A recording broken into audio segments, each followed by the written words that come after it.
बिस्मिल्लाहिर्रहमानिर्रहीम। नाज़रीन अस्सलाम वालेकुम। मैं हूं आपका मेज़बान साबिर शाकिर वफाकी दारुल हुकूमत इस्लामाबाद से कुछ ताज़ा तरीन इत्तलात और अहम खबरें आपसे शेयर करते हैं, क्योंकि आहिस्ता आहिस्ता चीज़ें जो हैं वो क्लियर होती जा रही हैं, लेकिन कुछ चीज़ें बैकडोर चैनल पे चल रही हैं, उनके बारे में भी आगाह करता हूँ। उसकी रीज़न ये है कि मामलात मैंने आपको पिछले 2-3 व्लॉग में बताया है कि मामलात इतने अच्छे नहीं हैं, लेकिन उनको अच्छा करना है। पाकिस्तान को तो बचाना है। पाकिस्तान को बचाने के लिए सियासी इस्तेहकाम भी लाना है। सियासी इस्तेहकाम आएगा तो मुआशी इस्तेहकाम आएगा, और ये सारी चीज़ें एक दूसरे से जुड़ी हुई हैं।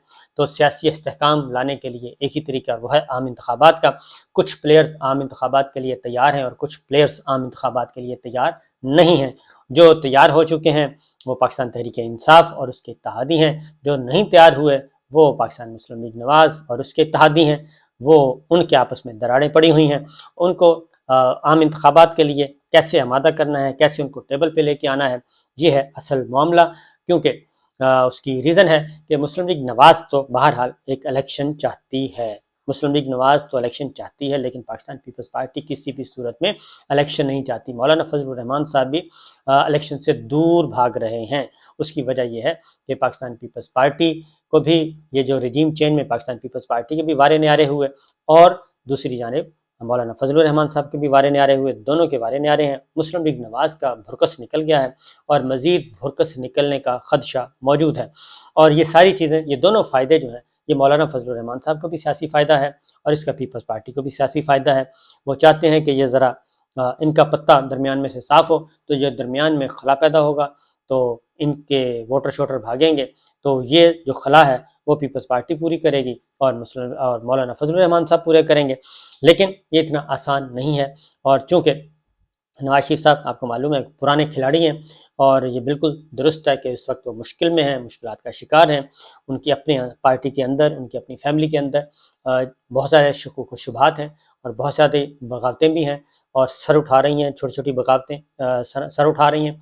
कि एक खबर जो है वो बिल्कुल ऐसी आई थी कि उनको दौराने हिरासत जब वो जेल में थे, तो एक खबर आई थी कि उनको जी जहर दिया गया है और उनके टेस्ट में जहर आया है। तो वो अभी भी मामला वहीं का वहीं है। ये एक बहुत ही, और मरियम साहिबा ने एक दफ़ा प्रेस कॉन्फ्रेंस में ये बात भी की थी।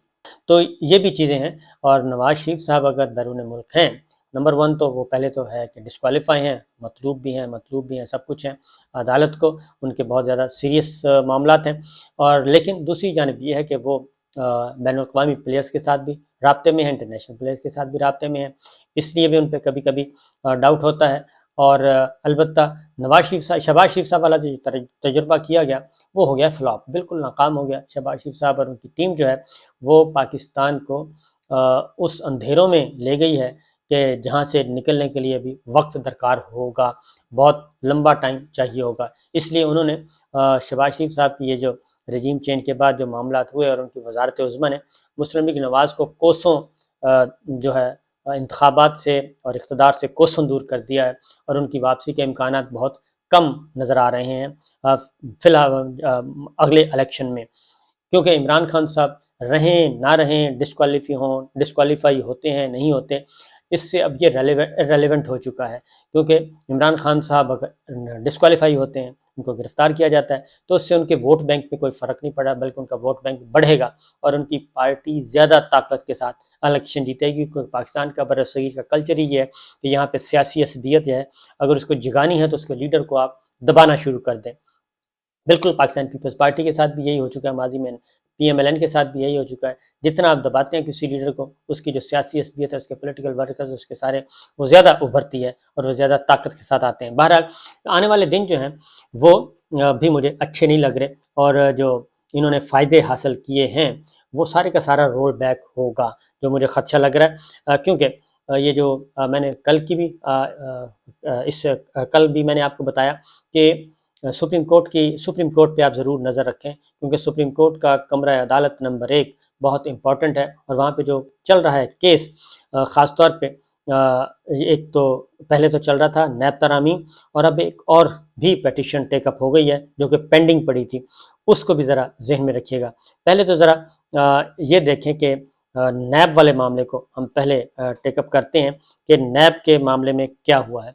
تو نیب کی ہیئرنگ ہوئی ہے، چیف جسٹس عمر عطا بندیال صاحب، جسٹس اعجاز الحسن صاحب اور جسٹس منصور علی شاہ صاحب کر رہے ہیں۔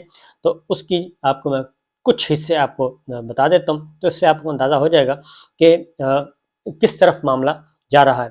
سپریم کورٹ نے باقاعدہ طور پر عمران خان کے دور میں نیب آرڈیننس سے بری اور مستفید ہونے والوں کی تفصیلات بھی طلب کر لی ہیں۔ عمران خان صاحب کے دور میں کتنے لوگ مستفید ہوئے، کیونکہ اس دور میں بھی آرڈیننس آئے تھے، اور وہ بھی تفصیلات سپریم کورٹ نے طلب کر لی ہیں۔ اب اس کی حقیقت کیا ہے؟ اس کی وجہ یہ ہے کہ مخدوم علی خان نیب ترامیم کے حق میں بیان دلائل دے رہے ہیں، خواجہ جو ہیں حسان، خواجہ حارث جو ہیں وہ دوسری سائڈ پہ ہیں، تو مخدوم علی خان صاحب کے دلائل چل رہے ہیں۔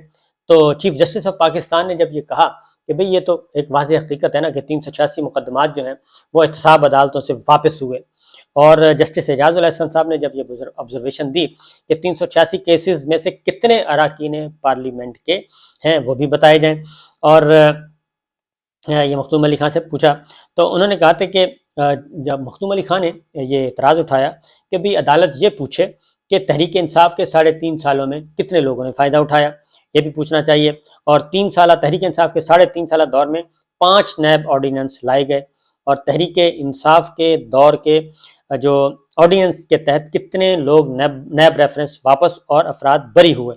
تو جب یہ بات کی گئی تو پھر عدالت نے خود ہی کہا مخدوم علی خان سے کہ آپ بتائیں کہ ہم نیب سے کیا پوچھیں اور کیا کیا سوالات ہمیں پوچھنے چاہیے، آپ نوٹ کروائیں، ہم وہی چیزیں نیب سے پوچھ لیتے ہیں۔ تو اس کے بعد پھر سپریم کورٹ نے نیب سے پچھلے 3.5 سال کا حساب بھی مانگ لیا ہے، اور یہ رجیم چینج کے بعد کا بھی اور اس سے پہلے کا بھی۔ تو لہٰذا یہ ایک امپورٹنٹ ہے۔ اور دوسرا جو چیزیں آئیں، مخدوم علی خان صاحب نے کہا کہ نیب بتائے کہ نیب آرڈیننس سے کتنے افراد جو ہیں وہ بری ہوئے، اور ٹرائل کورٹ نے بری کی کتنی درخواستیں واپس کی۔ اس پر جو جسٹس منصور علی شاہ صاحب ہیں وہ آئے ہیں میدان میں، انہوں نے کہا کہ اگر نیب کو ختم کر بھی دیا جائے تو جرائم کے سد باب کے لیے دیگر قوانین موجود ہیں۔ تو منصور علی شاہ صاحب بالکل میں نے آپ کو بتایا کہ دوسری سائڈ پہ جا رہے ہیں، اور ان کا ایک اپنا پوائنٹ آف ویو اور نقطہ نظر ہے۔ ایسا کہنا درست نہیں کہ نیب کیسز سے بری ہونے والے صاف شفاف ہونے والے گھر چلے جاتے ہیں، جسٹس منصور علی شاہ صاحب نے کہا، اور پھر وہ کہتے ہیں کہ یہ تاثر غلط ہے کہ نیب ختم ہو جانے سے قانون کی گرفت بھی ختم ہو جائے گی۔ اور اس کا جواب پھر جسٹس اعجاز الحسن صاحب نے یہ دیا کہ تحریک انصاف کا موقف ہے کہ نیب کیسز میں جرم ثابت کرنے کا معیار ہی بدل دیا گیا ہے، اور سوال یہ بھی اہم ہے کہ نیب کیسز میں سزائیں ہونے کے بعد حالیہ ترامیم کا اطلاق ماضی سے کیسے ہو سکتا ہے، کیونکہ یہ 1985 سے انہوں نے کلین چٹس دینی شروع کر دی تھی نا۔ ایسا نہیں ہو سکتا کہ نیب قانون میں ترامیم لا کر اطلاق 1985 سے کر دیا جائے، جسٹس اعجاز الحسن صاحب کہہ رہے ہیں۔ اور اس کی وجہ یہ ہے کہ پچھلے پھر 1985 سے لے کے آج تک جتنی بھی ایکسرسائز ہوئی، عدالتوں نے فیصلے دیے، تحقیقاتی اداروں نے تحقیقات کی، اس کا مطلب ہے کہ آپ ان سارے ججز کو، ان تحقیقاتی افسروں کو، ان سب کو آپ اس مافیا کے آگے ڈال رہے ہیں کہ آئیں جناب ان سے انتقام لیں۔ تو اور پھر ویسے بھی کہ 1985 اتنے پیچھے جانے کے 20 سال یہ، 22 سال اس کے اور 15 سال وہ، 37 ایئرز پیچھے جائیں آپ، اور 37 سال کا جو سارے کا سارا کلین چٹ دے دیں، تو اس پہ بات ہو رہی ہے۔ نیب قانون میں حالیہ ترامیم کو عظیم ایمنسٹی، نیب قوانین میں حالیہ ترامیم جو ہیں یہ عظیم ایمنسٹی ہیں، اور یہ بڑی عجیب بات ہے۔ جسٹس اعجاز الحسن صاحب نے کل بھی یہ بات کی تھی، وہ اس پر فوکس کر رہے ہیں، اور وہ بڑی عجیب بات انہوں نے کہا مجھے یہ بھی پتہ ہے کہ نیب قوانین کے علاوہ دیگر قوانین بھی موجود ہیں، اگر احتساب عدالت جرم سے بری کر دے تو ملازم گھر ہی جائے گا، اور اس نے کہاں جانا ہے۔ کیس کی سماعت جو ہے اب 19 جنوری تک ملتوی کر دی گئی ہے، لیکن یہ جو چیز ہے یہ بڑی کلیئر ہوتی جا رہی ہے جی کہ نیب قوانین میں ترامیم اور جو اکاؤنٹیبلٹی کا سارا ملیا میٹ کیا گیا تھا، وہ ساری چیزیں ریورس ہو سکتی ہیں، اور اگر یہ 386 مقدمات یہ بھی ریورس ہوتے ہیں اور پچھلے بھی ساری چیزیں ریورس ہوتی ہیں، تو پھر تو سارے کے سارے نیب کے سامنے ہوں گے اور حساب کتاب دینا پڑے گا۔ اس لیے میں کہہ رہا ہوں کہ آنے والے دن جو الیکشن سے پہلے بہت کچھ ہونا ابھی باقی ہے۔ اور پھر اسی طریقے سے ایک اور ٹیک اپ ہوا معاملہ، اور اگر یہ نیب آرڈیننس میں ترامیم واپس ہو جاتی ہیں تو آپ خود سوچیں کہ یہ سب کے سب لوگ کہاں کھڑے ہوں گے۔ اس لیے کچھ سمجھدار لوگ ہیں وہ ان ترامیم سے فائدہ نہیں اٹھا رہے، وہ کہہ رہے ہیں احتساب عدالتوں کے لیے ہمارے میرٹ پہ فیصلے کریں اور ہمیں ہمارے کیس سنے جائیں۔